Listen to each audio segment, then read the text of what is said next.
Здравейте, приятели!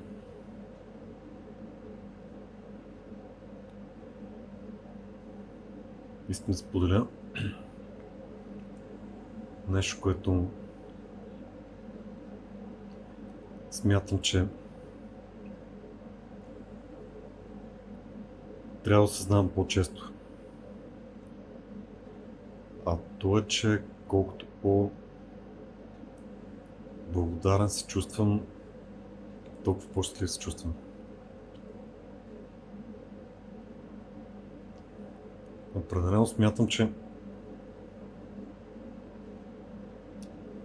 изпитайки благодарност, излъчваме щастие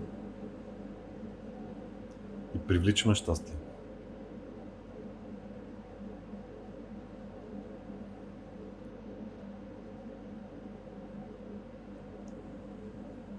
Способността ни да се радваме на малките неща,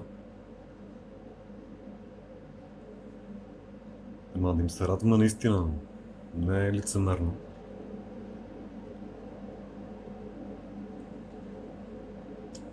И да ги оценяваме е това, което произвежда тази благодарност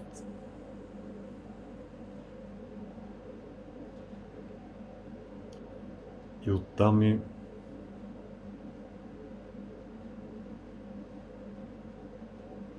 усещането за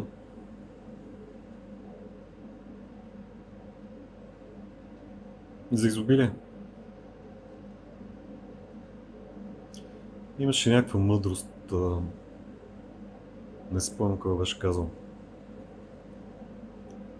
Освободи се от излишествата и ще освободиш от лишенията. И със сигурност не трябва да негодуваме за каквото и да било.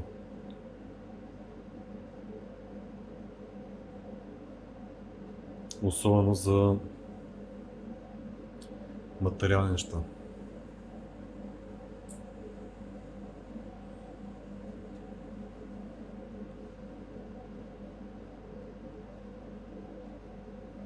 И другото нещо, което се случи днес, е потвърждение на една фраза: поискайте и ще ви бъде дадено.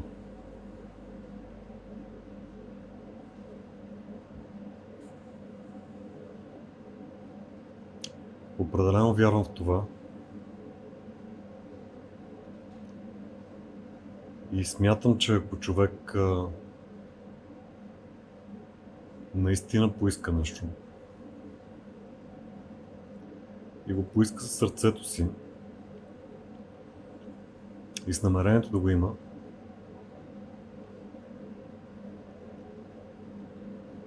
съвсем скоро го получава. Ясното намерение.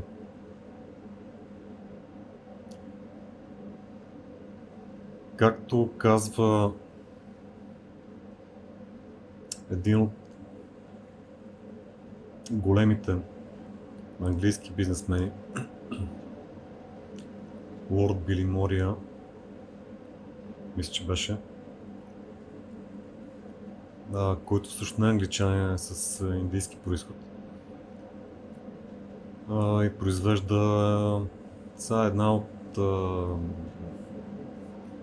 най-продаваните бири или нещо от сорта IPA, бутилирана много успешна марка бира.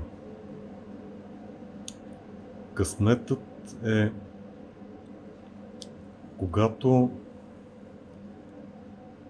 решителността срещна възможността. Тоест, ние сме решени да направим нещо.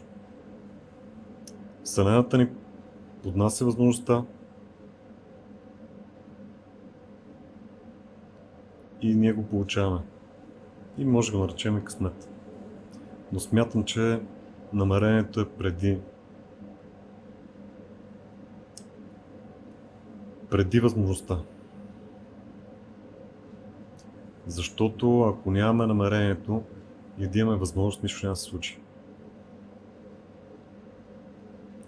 А когато наистина искаме и когато имаме намерението да го получим, се появява и възможността.